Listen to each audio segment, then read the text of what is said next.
that you will be able to evade what you did. For the first time, he will feel the pain that he has kept on evading. He will suffer, Dad. And his suffering will be our strength. No, Durga Thakur, I promise you, you will have to go through much more pain than Shaurya is going through right now. Each weekday at 6 p.m., get enthralled with all the action and drama from Sakshi, Shaurya, Durga and the rest of the Goenka family, and catch the omnibus every Sunday at 10 a.m. only on GHOne TV.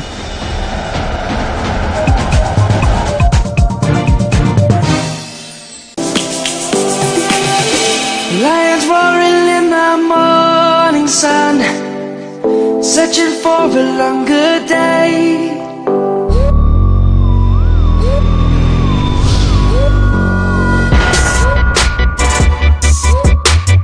Hello there, you most welcome to your #1 magazine lifestyle show. It's Revealed. Let's enjoy the ride.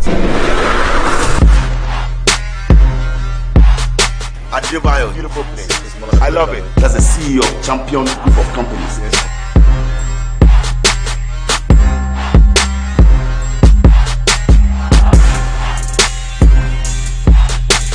Iba loves to actually hang out in Dubai. In the next 2 or 3 weeks, he's flying a crew out there for us to have a great time in Dubai or Vegas. We're about to blow your mind. You will just love this one.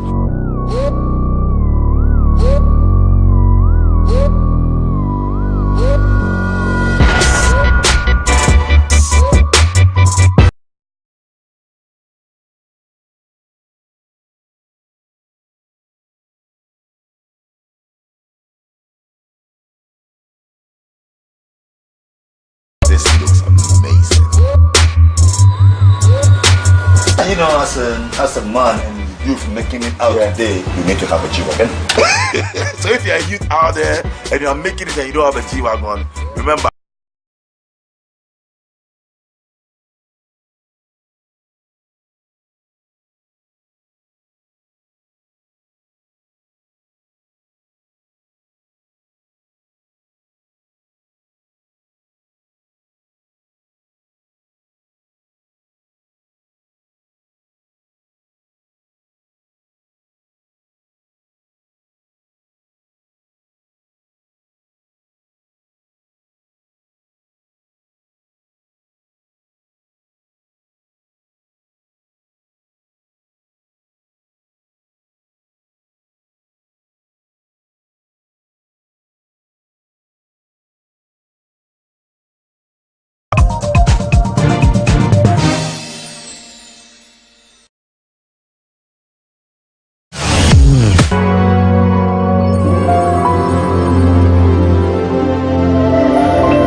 Students have been asked to go home following a fire outbreak at night that destroyed a dormitory at the St. Charles Mini Seminary in the northern region.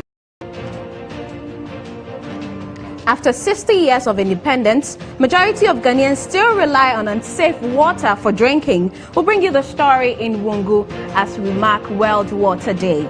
Also coming up, Ashanti Region Customs Excise and Preventive Service intercepts 6 truckloads of uncustomed goods. And in business, USAID assists 140,000 farmers under its Feed the Future project. No news, UNHCR criticizes Cameroon for the forced return of Nigerian refugees despite an earlier agreement.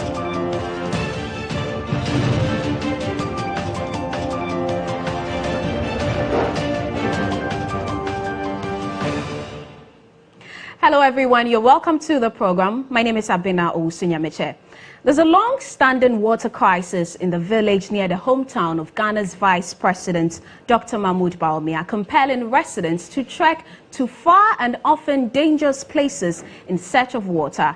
The situation has adversely affected activities in the community, including crop farming, which is their major source of livelihood. GHOne News' GHOne Karim Usman has more in the following report.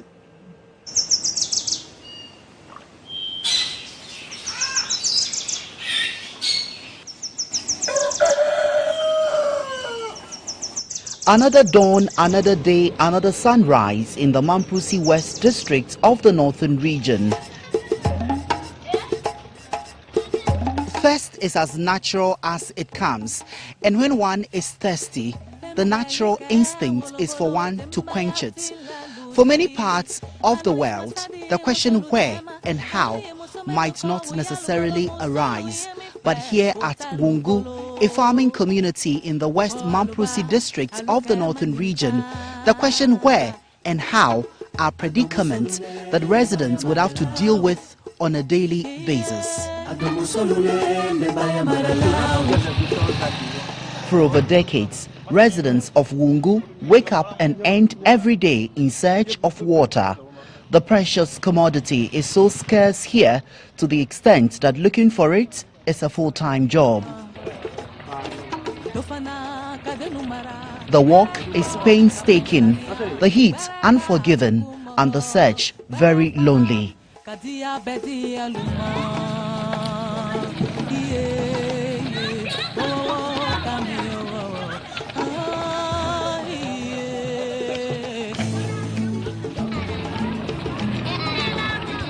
And the young are not spared in the search for water.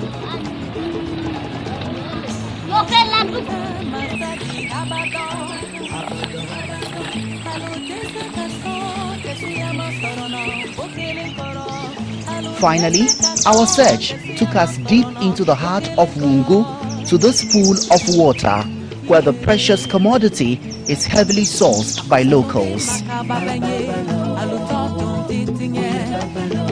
Right, so the stagnant pool you see right behind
Sadly, the water here is not only shared by humans, but by animals as well.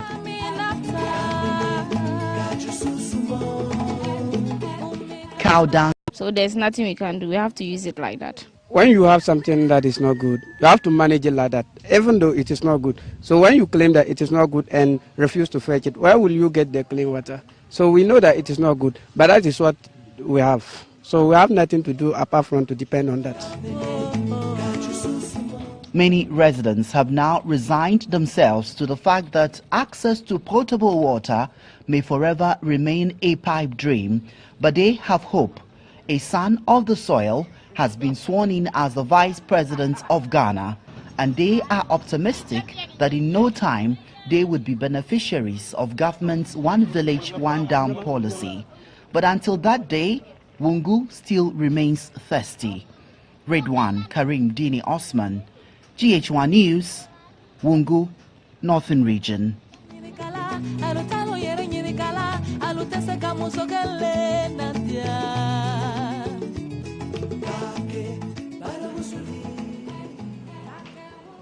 Well, quite a worrying development there in Wongo, but the country director for Water Aid, Abdul Nasir Mohammed, is calling for urgent action from the international community and government to reach the nearly 2 million rural people in Ghana, including Wongo, without access to water. His comments come in the wake of events to mark this year's World Water Day today. What is the state of access to water in Ghana today? Beautiful. I mean, if you look at the numbers, by 2010, we had already exceeded our MDG target, the Millennium Development Goal target for water. By 2015, at the end of the MDG timeline, we were looking at 89%, far above our targets.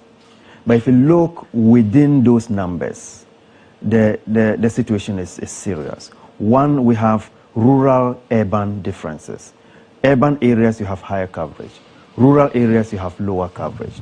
Within that, there are a lot of people who rely on unsafe water sources. But we feel that we've provided the water, and it's supposed to be clean, but it's not clean. It's been contaminated. They still rely on it. So water quality is another major challenge. We still have vulnerable groups like the young girl who are not targeted at all. In fact, when we plan, we don't plan for them. We leave them out completely, either because they live in communities that are not easily recognizable, either their numbers are small, and for which reason we say if you provide a borehole which is supposed to serve at least 300 people, you are wasting it because there are less than 300 people. So we leave them out, and that is dangerous as a country. You're live on the newsroom on GHOne TV. We'll bring you some more stories on the World Water Day today. Well, Water Aid has expressed concern over the lack of access to potable drinking water by millions of Ghanaians as the world marks this year's World Water Day. In a press statement signed by the country director of Water Aid, Mohammed Abdul Nashiru, he called on Ghanaians to use the day to reflect on how extreme weather conditions make the daily struggle to access clean water even more difficult for the world's poorest people. The statement also called on government and other civil society organizations around the world to keep their commitment to sustainable development goals and ensure everyone is able to realize their rights to clean water by 2030. We can move on and do some other stories right now and talk about issues of military brutality. I did not beat you. I wasn't there when you were beaten. I didn't know what you did before they beat you up. I don't know the barracks, the Owusu military barracks that you're talking about. Wow. And even Kanakwashi, who is even the PRO, doesn't even know the barracks we are talking about. Well, he doesn't even know the people that you are even talking about. There, and they could have deployed people there. We're not talking about deployment, we're talking about barracks. No, but I thought it was a lack of proper description. That's what it was. What are your final words? He said they took him to a barracks. Also, he mentioned the barracks. He was specific. Major Drew, I think we are over that episode. It was clear that there is no such what thing I'm as saying a barracks is that over there. I wasn't involved in that beating. Okay. I didn't see it. Okay. He says just saying it out. Okay, let's just mention it categorically clear so we can wrap that up. if it what he's saying is 1 true, minute. what they did was not right. All right, 1 minute, Kendrick. Cool your jets. I'm very sad, and I'm appealing to the president. Since he's not in, the vice or the chief of staff, Honorable Freeman, if Honorable's appointment could be withdrawn. Why? You supporting, I mean, no, he hasn't supported. From his statement, Nanaba, please. Nanaba, please. Okay, please I'll allow you to speak. Go on. Please allow me. Look, I can't sleep. If I tell you what is going on as I sit here, I'm appealing to the president. If Honorable Odro's nomination be withdrawn, I'm appealing to all journalists out there. You are too small. Let me tell you, you are too small. I'm appealing to all journalists out there. This is the mark that you went and did, and some people went and beat you up. Yeah. I am telling you. He's still supporting them. What do you mean by supporting? I never argued with any soldier. What do you mean by supporting? I say I never argued when you said any soldier. You've been beaten up. I never argue with them. So if you tell me, I am not there. If you tell me the mark I went doing there, what are you talking about? Look, I am telling you that. What did you see me about? there? Did you see me there? They're the president. You are telling I am telling you that you are too small. Too small. They're the president. Not too small. What are you talking about? What are you talking about? I am saying that if you go and throw your weight about this way, somebody who is not even a soldier will beat you up. Okay, I'm afraid I have to leave it here. What are you talking about? You will be beaten up. Thank you very much.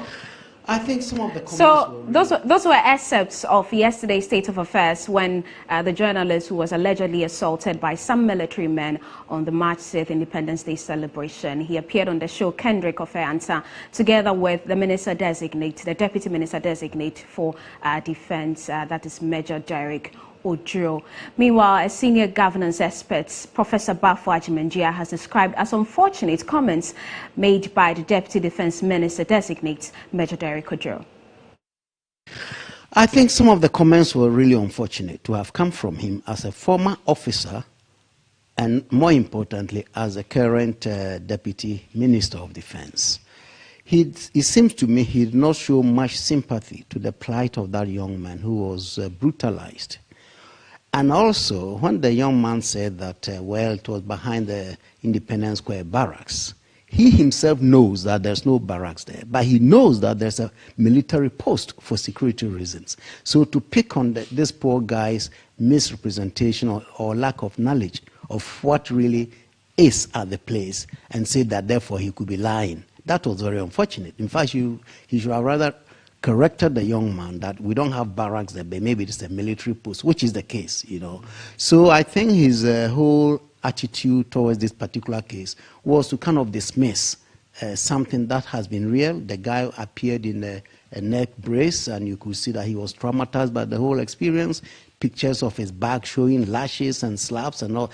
These were visible. So I think he should be more sympathetic, just like when you guys call in the PRO of the Armed Forces, Colonel Agrikwashi. He spoke very well, very professional. And I think I was very impressed when he said, look, this young man should come to my office and report so that we can take the necessary measures. That is how officers behave. And we saw the dramatic end of the show where there was a serious argument between the two, the Major Ojuro and the victim, that has generated a lot of discussion within the public space. And some are actually calling on the president to actually withdraw his appointment. Is this something you support? No, I don't think I'm going to go that far. I saw the dramatic incident where the major told the guy, you're a small boy, you can't do nothing, that kind of stuff. That's, again, very unfortunate because, frankly, we expect our public officers to put up the best behavior when they appear in public. That particular aspect of his interview was very, very unfortunate. But I think with this backlash that he's having, I'm sure he'll put himself in order. Finally, how do we bring finality to these cases of military brutality? How should the officers conduct themselves? And even as journalists, whenever we see such cases of assault and we would want to maybe capture some memories and all of that, how do we go about it so that more or less have a symbiotic relationship between the two? Well, I think there's need for education on both sides, and that's what we started very early in 2001. You see, I keep saying the officers of the armed forces are gentlemen and gentle ladies. They do not get into this. It's normally the other ranks who misbehave. So we have to make that distinction. And I think that is where education is much needed with the other ranks, just to let them understand how they behave. In the same way, the public... So we'll keep our tabs on that story and bring you whatever happened till the very end in trying to really uncover as to whether the alleged brutality took place and whatever the military decides to do about it. But let's now talk about Patrick Yeboah. He is the 28-year-old who became paralyzed when a billboard fell on him on the Spinkters Road. He was on his way to work. We're bringing you the second part of that report in which Della Michelle spoke to the Advertising Association of Ghana and an eyewitness to demand justice for him. It is no doubt Patrick's paralysis is a bitter pill for the family to swallow. Patrick was on his way to work on that fateful Thursday. His usual route was the second entrance of the Palace Mall, but little did he know that his life was about to take a whole new twist. A 9 meters by 6 meters billboard fell on him. This is the billboard allegedly belonging to MDEX Company Limited that fell on Patrick Reynolds Yeboah, bringing his life to a halt. Interestingly, This billboard is back up on its feet, but Patrick Reynolds Yeboah is home paralyzed. Anthony Dagbe, an eyewitness who saw the whole incident, said he saw the billboard uprooted, heading towards Patrick's direction. Flower pot ran about. Nti me buy na me hu say Patrick apuye free palace omu order gate down gate no. Nti ma hu say billboards no say na concrete no mo ye e di form no e 2 year enye say ebu concrete no nyina 2 every form e na e bone so nti e titi cloth na omu try dey no wo so e na yi no o billboards na say. Attempts to get Midex, the alleged owners of the billboard, for their story proved futile as several phone calls to the institution went unanswered. We therefore went to the Advertising Association of Ghana to ascertain whether the company is a registered member of the association. We are required to insure our billboards. That is part of the requirements of every member of the association. At the time of the incident, he was not a member of the association, so he was not complying by any of our norms and standards.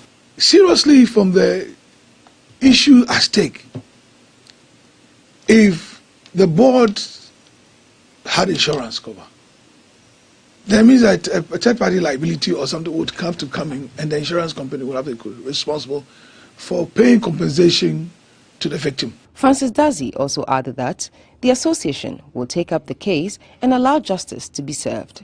Della Michelle for GHOne News.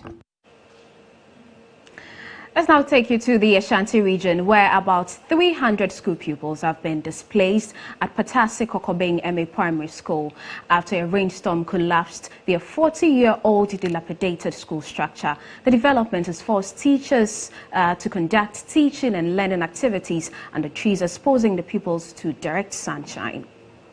The dilapidated 40-year-old classroom block of the Patasi Kokobeng MA Primary School collapsed on Sunday after torrential rains ravaged several parts of the Patasi township.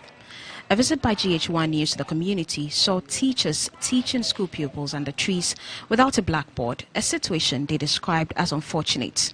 Abdullahi Ali Samba, a Class 4 teacher, explains why they are unwilling to shut the school down.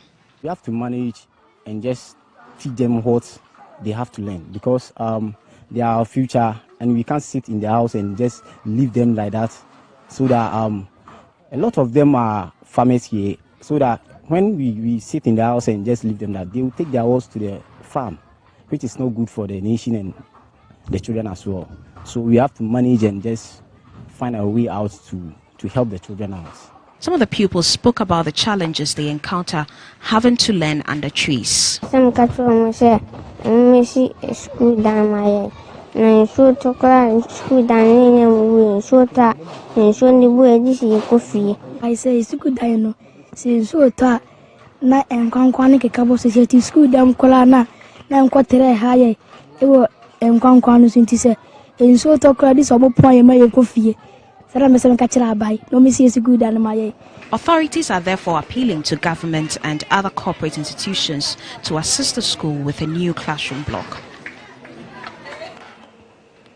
While still in the region, the Customs Excise and Preventive Service has intercepted 7 uncustomed luxury vehicles and 6 trucks of uncustomed goods. We are joined on the line by the Ashanti Regional SEPS Commander, Kwesi Ahiapo. Thank you very much for your time, sir. Tell us about this exercise.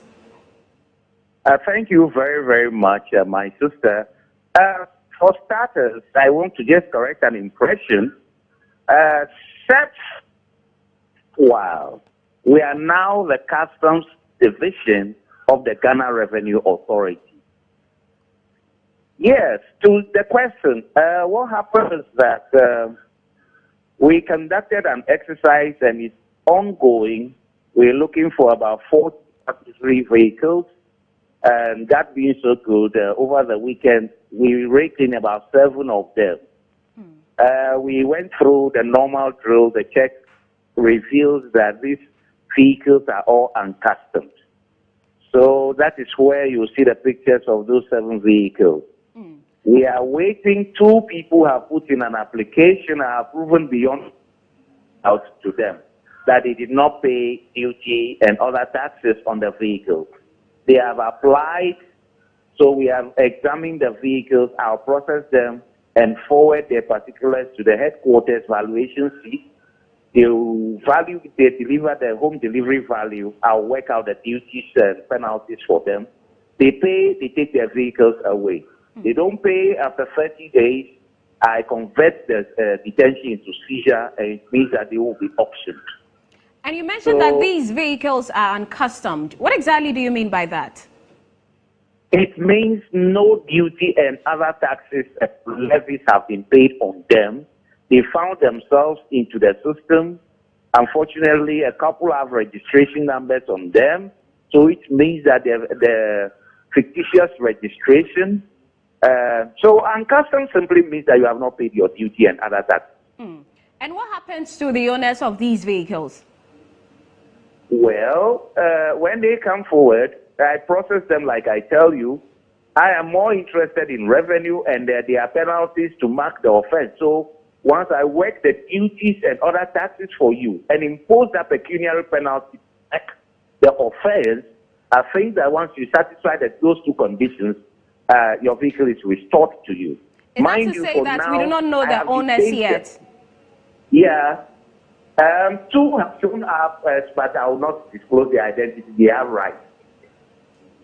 Okay. Two have come forward. The other 5, I don't know. 2, I know, but to disclose their identity once they want to comply now. And yes. Is this exercise going to continue? What are the measures to ensure that such uncustomed vehicles do not find their way into the Ashanti region? You know, Ashanti region is the trading hub of Ghana, and almost all the greater part of imports and whatever ends up in Kumasi. Because of our central location, if it is from the north, it will you have routes passing through. From the eastern corridor, Volta region, whatever, you can even go to Ketekrachi and come down. So we cannot say that foolproof. We put measures in place. All I can tell you is that I have a vehicle task force which works day and night. So we just have to intensify our patrols, and it's through these patrols and snap checks that we get these things. It just so happens that maybe it got to the media, but on the quiet, it's a daily, it's a normal thing. 2, 3, 4, 5, 6 vehicles in a day. We go through, we investigate. If we are wrong, I call you, I render an unqualified apology to you. But once I'm working for Mother Ghana and I'm working professionally, the battle continues. And when we get you, definitely you have to pay the penalty, pay the duty and pay the penalty, and the vehicle will stop you. Because it has been detained and you cannot go away with it. I give you the detention receipt. Yes. That is with a vehicle. I don't know whether you talked about articulated trucks and uncustomed goods as well. Did you? Yes, they are the ones you impounded. Yeah. Sure, they too. And what do you want to know about that? Well, you mentioned that you're looking for the owners and then they would have to pay the penalty, and that the exercise is continuing. Sure, okay. Sure. We are grateful for your time, sir. That's all time will allow us here on NEWSROOM. Thank you very much for talking to us. And Kwesi Ahiakpo, he is in charge of the Customs Division of the Ghana Revenue Authority in the Ashanti region. You're watching the NEWSROOM on GHOne TV. We'll be back shortly.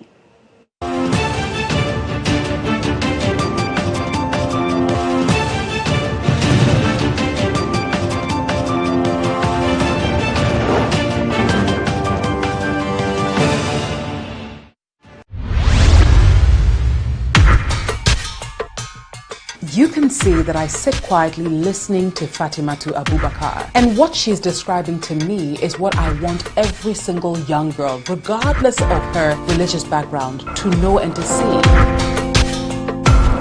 In 2010, I contested for National Union of Ghana Students Coordinating Secretary. So although I lost that election by 7 votes, yes, I lost. 7 votes? Yes. If you don't quit politics at that point, you will not quit again.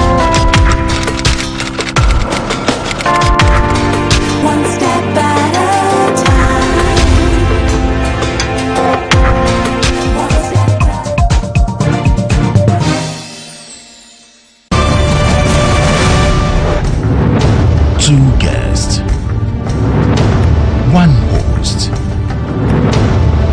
join a panel of 3 lawyers each week, discussing relevant legal topics. As soon as the court grants the adoption order, that child is no longer the child of the natural parent. There isn't a single text in our law books which would come close to forcing a kid in his mature age to take care of his parents. The gossips. Yeah. You've heard it's baseless. You move on from house to house discussing it. They can sue you for defamation. If you go to office and you don't work, when is the end of the month? Feel shy. Don't go to the bank, please. Some people actually sign prenups at the wedding ceremony. Actually, they sign it first and then they sign the certificate.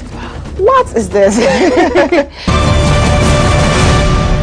Law Express. Be empowered.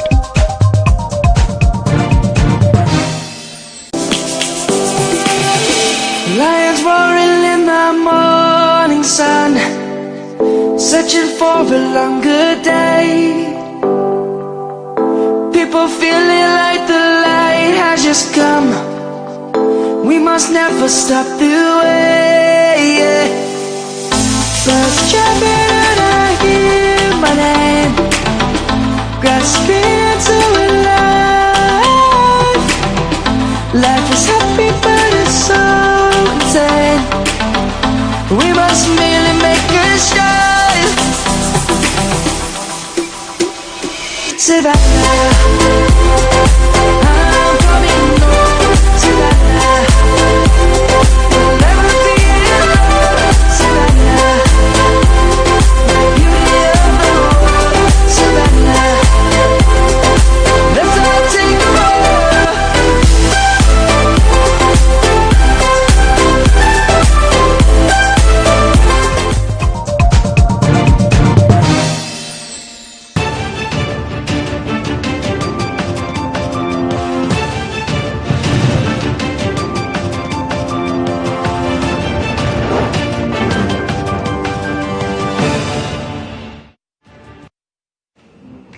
You're welcome back. This is the newsroom on GHOne TV. My name is Abena, Owusu, Nyamekye. Let's quickly recap our top stories.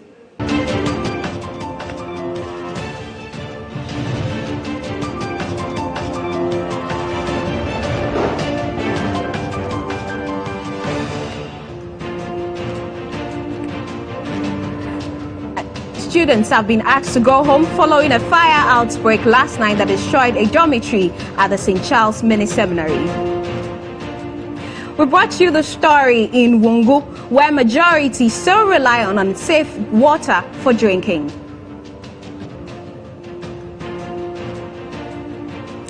In the Ashanti region, Customs Excise and Preventive Service intercepts 6 truckloads of uncustomed goods. Later in business, USAID assists 140,000 farmers under its Feed the Future project.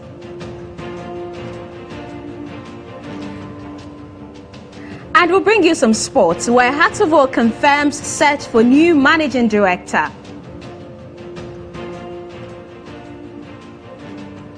On the international front, UNHCR criticizes Cameroon for the forced return of Nigerian refugees despite an earlier agreement.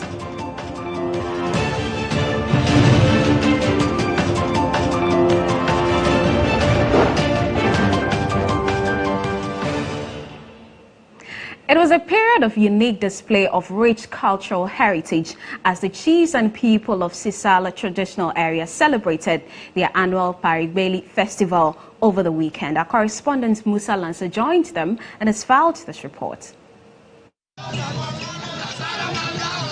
The festival, which is celebrated annually to thank the gods for a great harvesting season and also prepare ahead for the next season, saw the rich culture of the people eating a live dog till it perished, people bathing themselves with fire, while others licked red-hot iron.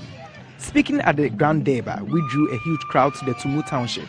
The paramount chief of the Tumu traditional area, Richard Babini Kanto II, bemoaned the spate of armed robbery cases in the area and called on government to expedite action on the roads in the area to help in curbing the menace. I use this platform to call on the Minister of Interior, the IGP, Regional Security Council, as well as the District Security Council to step up their game to bring service operators to book. The Chieftaincy Minister, Kwesi Jamesi, who represented the President, disclosed that the President has directed the Minister of Roads to complete some major roads in the area before the close of the year. The high point of the day was when a truck manufactured in Tumu, meant to welcome the President, was displayed by the manufacturer.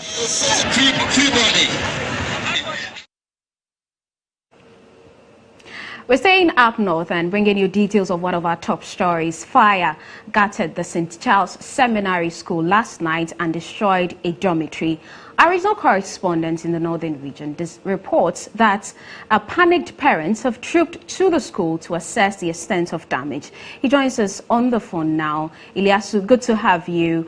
Tell us the situation at the St. Charles Mini Seminary School currently. Yes, so Abena, currently management and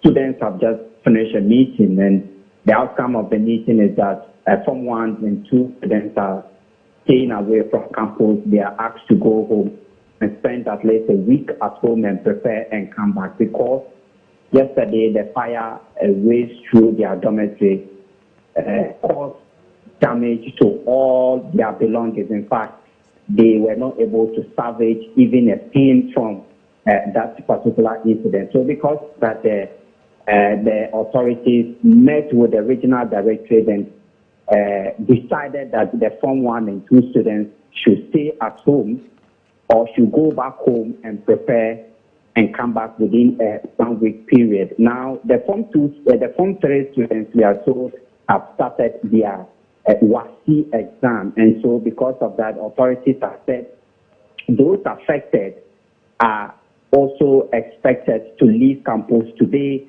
but will have to return tomorrow to continue preparations for their exam. So as to speak, there were a lot of parents who heard the news and are trooping in to find out the state of their wards, and there was a little misunderstanding because the security men were not allowing the parents in that particular school. But as we speak, students have started packing and they are going home to stay at least for 1 week, get prepared and come back to the Abena. And you mentioned that some parents trooped to the school. I believe these are parents who live closer to where the school is. What about those who come to the school from far communities? Is there any form of transportation for them? Not as we know. The headmaster who announced this particular directive did not give us that detail. He only said that the students are expected to leave campus today and then return, that is on 28th March. And so we don't have the details as to what the arrangement will be like for the students who are coming from far, Abena. All right, thank you very much. Ilyasu Tanko reports for us in the northern region, and we are told that students at the St. Charles Mini Seminary School, the Form 1 and 2s, they've been asked to go home until the 28th. That is when the school will be able to put up a structure or find them another dormitory block to replace the one that was razed by fire last night. Now, minority in Parliament has hinted it is heading for the Supreme Court over the allocation of the District Assembly Common Fund. The NDC MPs argue the amount of money allocated to the fund in the 2017 budget falls below the 5% total revenue provision in the Constitution. Supporting a motion for approval of the budget estimate for the local government and rural development, Minority Leader Haruna Idrisu cautioned government to do the right thing or answer to the Supreme Court. But Mr. Speaker, let me remind the Minister, and for that matter Parliament, that Article 43 of the Constitution vests the power of the appointment of DCE in the President. And therefore, it's not for anybody to say that I'm coming to review an existing legislation. It will require a constitutional amendment. However, government has always insisted there is no wrongdoing in the allocation. Minister for Monitoring and Evaluation, Dr. Anthony Akutose, for instance, argued the same formula used since the beginning of the Fourth Republic was applied in arriving at the figure. Meanwhile, Parliament has approved an amount of 321,830,698 Ghana cedis for the activities of the Local Government and Rural Development Ministry for 2017. All right. Now, President Akufo-Addo has assured the business community his government would provide a good framework for businesses to thrive. Speaking to chief executives on the sidelines of the 5th CEO Summit in Geneva, Switzerland, President Akufo-Addo said he would ensure that government appointees do not compete with business owners for projects. Whatever we need to do to clean up the business climate in our country, so it is that has been and will continue to be our prime concern. What can we do to create an enabling business climate that would allow both domestic and foreign investment in Ghana to flourish? We're seeing that on 2 counts. I think there's very little that I'm going to say here that is not familiar to you. What is going to be important is the commitment to actually doing something about the things that I'm saying. The 2 legs. One, of course, the quality of governance. And then, equally important, the appropriate policy framework within which your investment is going to take place. To our top business story now, USAID under its Feed the Future project has assisted over 140,000 farmers in the northern region. Officials have also mobilized more than $85 million in capital for rice, maize and soya beans.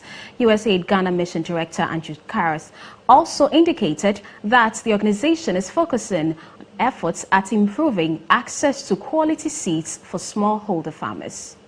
USAID, together with its partners, have put together mechanisms to advance nutrition and food security goals in the country and to also build a more inclusive agriculture sector. The initiative is to help reduce poverty, hunger and malnutrition, as well as to improve upon the income of farmers. USAID Ghana Mission Director Andy Karras stated that the USAID is keen on working with the Ministry of Food and Agriculture to improve upon the performance of the agri sector. USAID is deeply committed, as I mentioned, to working with the government of Ghana. We're certainly looking to be at the forefront of aid effectiveness, host country ownership, aligning with national and subnational strategies. KK, I can tell you that we've all read very carefully Planting for Food and Jobs, the signature strategy of the Ministry of Food and Agriculture. We've read it and we're looking it over closely so we can seize those opportunities where clearly we have shared objectives. According to the director, USAID is particularly focused on developing agriculture in the northern region, where a new technology has been introduced to empower female farmers. I had the opportunity to visit with farmers, many of the women farmers, and using labor-saving technology. In this case, it was urea deep placement that was both reducing intensive labor needs, but it was also obviously helping to increase productivity and for soil fertility over time. This is just one of the innovative technologies that I know are improving productivity yields in the northern regions. He also encouraged the Ministry of Food and Agriculture to engage private sector institutions, stating that the private sector has the resources and innovations to transform the sector. A representative from the Ministry of Food and Agriculture, Kwesi Kobe, called for the involvement of the private sector in supporting agricultural initiatives. The problem has been that there's always been this level of suspicion amongst both private sector and public sector, and the need to get them to work together as a team. I think it's gradually built up, and projects like some of the USA projects we see, FinGap, Advance, APSP, help to create an environment and demystify and get the two of them to talk. We can now go to the Western region, where U.S. Ambassador to Ghana, Robert Jackson, is at the Takoradi Port to commission the General Electrical Oil and Gas Facility. Our reporter, Emmanuel Ohinijan, joins us on the phone live now with details. Emmanuel, has the commissioning taken place? Yes, the commission has taken place, and the U.S. Ambassador to Ghana, Ambassador Robert Jackson applauded General Electric GE for their huge investment in Ghana. And according to the ambassador, it is the quest of the U.S. company to make sure that our current power challenges facing this country will be a thing of the past, and also to make sure that industry have a lot of power to generate production.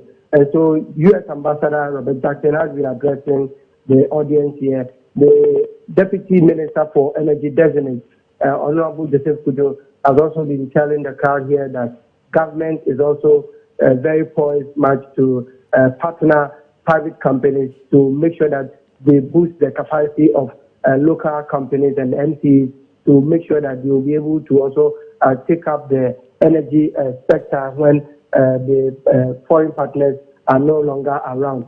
And so it has been a very great occasion today here at the Takoradi port, where the General Electricals have commissioned their oil and gas facilities. Emmanuel, you are in the region. Briefly, how beneficial will this facility be to the Takoradi port? Yes, what is going to, it means that they will have reliable power supply in and around of the port, and especially for companies that are also coming. You know, the Takoradi port has seen a very huge investment and expansion for the past 2 years. Just this year, we saw one of the biggest vessels for the past, since the inception of the Takoradi port. We have never received such a huge vessel like that before. And so it will make sure that we have a reliable supply of power to companies in and within the port itself. Many thanks. Emmanuel Ohenijan is our reporter in the Western region. Now, the Takoradi Container Terminal, also known as Takutel, is set to receive its first set of containers from the Ghana Ports Authority this year. Construction works at the new terminal, according to engineers, is about 60% complete. Speaking to journalists after a tour of the new Takoradi terminal facility, lawyer Kwame Jan revealed that by Thursday, March 23, contractors will hand over portions completed so far. We have just completed an inspection tour of the Ibistec Takutel container terminal at Takoradi. On behalf of the owners, I think I will be able to say that we are in a position to commence operations, God willing, on the 30th of this month. Coming Thursday, the contractors would hand over to the owners, the employers, portions of the terminal that are completed. Counsel for the Ibis Tech Group, operators of the $68 million Takoradi Container Terminal project, Kwame Jan assured prospective clients the Takotel will conduct its operations in a manner so as to maintain its integrity and win confidence of many. He revealed that the construction of the container terminal has generated close to about 350 jobs and explained other categories of jobs that will come with its operation. During the construction period, several hundreds of jobs have been created to boost the local economy. Our expectation is that at peak, there will be about 300 regular jobs, and casual employees would be in the range of about 1,000. The container terminal covers a space of 97,000 square kilometers and has the capacity to hold close to 7,500 pieces of containers at a go. Now, the civil society platform on oil and gas governance has identified weak regulations, poor spending on oil revenues, and the lack of integration of the oil where minerals are extracted a major priority. According to policy analyst at ISODEC, Dr. Steve Mantiel, it should be possible to isolate, for instance, petroleum revenue in the national budget and show how host communities are benefiting together with the rest of the country. The spending of the oil revenue goes to help integrate the oil sector into the rest of the national economy. So, for instance, you could spend part of the oil revenue in ensuring that we are able to build allied industries from the oil and gas sector. He expressed reservations that the country's budget over the years have failed to highlight oil revenue expenditure. We are operating within a certain legal framework in terms of how we manage revenues from the oil sector. The Petroleum Revenue Management Act, Act 815 of 2011, as amended, provides that we spend 70% of our net oil revenue through the national budget. The Act provides that this 70% should be spent on 4 prioritized areas in the absence of a long-term development plan. Now, given that we do not have a long-term development plan currently, so we have been for the past 6 years on a certain practice of spending the oil revenue on 4 priority areas. It's been infrastructure, education, capacity building, and amortization of loans. Ghana's human rights performance is under review by human rights civil society organizations following the country's ratification of the United Nations Human Rights Charter. Officials for the next 2 days will meet to ascertain the country's performance in upholding the rights of its citizenry. The Universal Periodic Review Report is done every 5 years to measure the performance of all countries and states that have ratified its human rights treaties. The Ghana Pre-Universal Periodic Review Validation Report Workshop is to encourage civil organizations in Ghana to evaluate Ghana's human rights performance since the first UPR was done in Ghana in 2008 and identify areas of concern to trigger government's action to improve human rights in the country. According to the Vice Chair of the Ghana Human Rights Organization, Jonathan Owusu, out of the 160 recommendations made to the Ghanaian government in the last review in 2013, only 30 received government's attention, an indication that the country's human rights performance is on the downside. A total of 148 recommendations were made, and out of the 148, Ghana accepted 123 recommendations to deal with and rejected 25 recommendations. The abolition of the death penalty, like ensuring that women participation in government is more than 40%. We did not achieve that. UNDP resident coordinator to Ghana, Christine Evan Clark, indicated that although Ghana continues to deepen its democratic credentials, not much attention has been paid to the stigma and discrimination against homosexuals and underage sex workers, among others, and called for a change in direction. The UN country team in Ghana is committed to supporting you in meeting human rights obligations. This includes, in particular, supporting the follow-up of the findings and the recommendations stemming from Ghana's work with the UN human rights mechanisms, the Universal Periodic Review, the human rights treaty bodies, and the visits by special rapporteurs. The Deputy Minister of Gender and Social Protection, Gifty Ampofuchum, assured civil society organizations in the country to continue to work independently to keep the government in check and provide directions to safeguard human rights in the country. The regional representative of UPR Info Africa office headquartered in Kenya, Gilbert Oyango, commended Ghana for being a signatory to the UN General Assembly Resolution 62 and 165 and encouraged civil society groups to continue to operate in a manner that ensures transparency, accountability, and defends the rights of all Ghanaians under the laws of the Republic. You're still watching the newsroom here on GHOne TV. My name is Abena, Owusu, Nyamekye. It's time to do some sports now, and Dennis is in the studio. Hello, Dennis.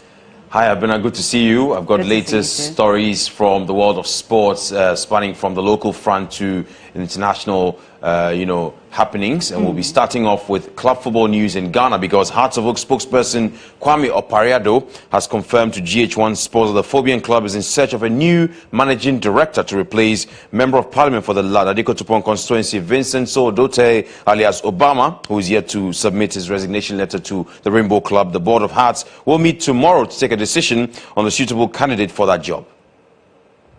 I've also read it on a lot of social media platforms, but then the fact remains that I have spoken to him. He has not resigned, even though because of the work schedule, everybody knows that he's a parliamentarian. Yet again, he's been appointed Deputy Minister of Communication, so the work schedule is going to take a lot of his time. For now, what he has decided to do is that he will not be involved in the operational running of the club. So somebody will be brought in. As to when, I don't know yet. But then he still remains a board member. But the procedure is that he will officially inform the board that these are his decisions before we can say that Mr. Odote is gone. We are looking at somebody with a broad mind in football, somebody that can introduce some marketing aspects to the club to be able to lift the marketing aspect of the club as well, somebody that can draw sponsorship in, somebody that can transform this club in so many ways when it comes to football administration. Kwame Opariado is the spokesperson of Accra Hearts of Oak, taking us to their city rivals, Great Olympics, because the board of Great Olympics is considering the possibility of appointing Swedish trainer Tom Strand as the new head coach of the club. Now, the former Bechib United and Mediama coach is currently without a team. Talal and Fadi Fatal of the Global Village Media Group, the largest shareholder of Great Olympics, have sent a proposal to the board of the Wonder Club to appoint coach Tom Strand as the club's next coach. The suggestion follows player coach Godwin Atram's failure to guide Olympics to record victories in this season's Ghana Premier League. Most pundits have raised concerns over the proposal for Olympics to hire the former Bechib United trainer, since he showed a high level of unprofessionalism when he abandoned Mediama SC in South Africa after the CAF Confederations Cup match with Sundowns without a proper resignation.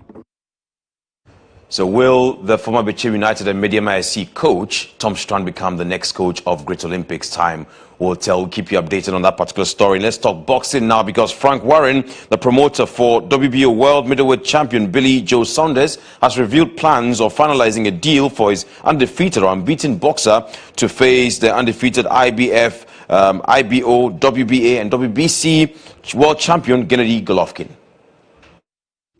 Promoter Frank Warren is currently in negotiations with Golovkin's promoter Tom Loeffler of K2 Promotions. There is talk of the potential showdown taking place on June 10th in Golovkin's home country, Kazakhstan. Following his latest 12-round unanimous decision victory against Daniel Jacobs last Saturday, Gennady Golovkin stated that fighting Saunders will be a dream come true, since it will offer him the opportunity of unifying all the middleweight belts. Golovkin currently holds the IBF, IBO, WBA and WBC middleweight world titles and could claim Saunders' WBO belt once the fight goes ahead. So Gennady Golovkin, ambitious or greedy, he wants to win all the 5 belts, and that will make him the superior, in that weight classification. The middleweight belt will add a lot to his career as well, as he goes unbeaten for a 38th time in June when that fight goes ahead. We'll give you updates on when exactly the date will be, according to the promoters, once they agree terms and a deal in place. That's all for Sports Brief on GHOne Newsroom. Thank you very much, Dennis Mapuri. Let's do some international news now.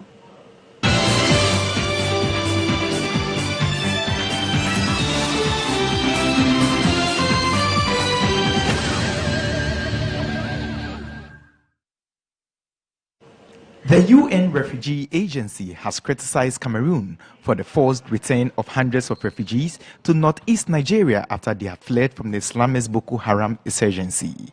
The UNHCR said forced returns had continued unabated despite an agreement earlier this month. Under the deal, any returns would be voluntary and only when conditions are conducive. Cameroon has rejected accusation and said people returned willingly. An aircraft cabin ban on large electronic devices was prompted by intelligence suggesting a terror threat to US-bound flights, says US media. The US and UK have announced new carry-on restrictions banning laptops on certain passenger flights. The so-called Islamic State group IS have been working on ways to smuggle explosives onto planes by hiding them in electronics, sources say. The tip-off was judged by the US to be substantiated and credible. And this has been the newsroom on GHOne TV. Before I take leave of you, let's recap our top stories.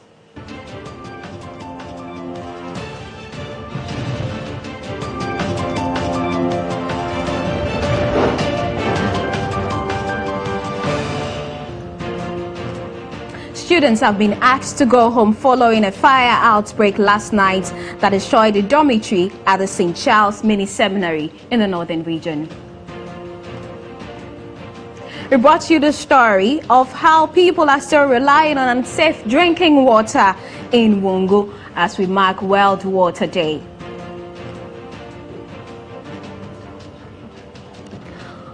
Also, the Ashanti Region Customs Excise and Preventive Service has intercepted 6 truckloads of uncustomed goods.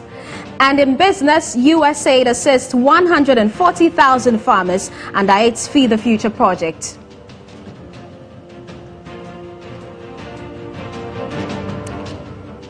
And in sports, Hartsville confirms the search for a new managing director.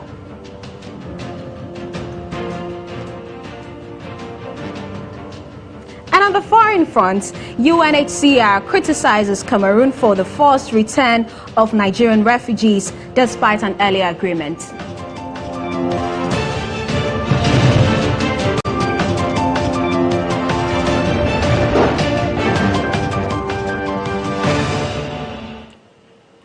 We are grateful you could stay with us here on GHOne Newsroom today. My name is Abena, Owusu, Nyamekye. Thank you for watching.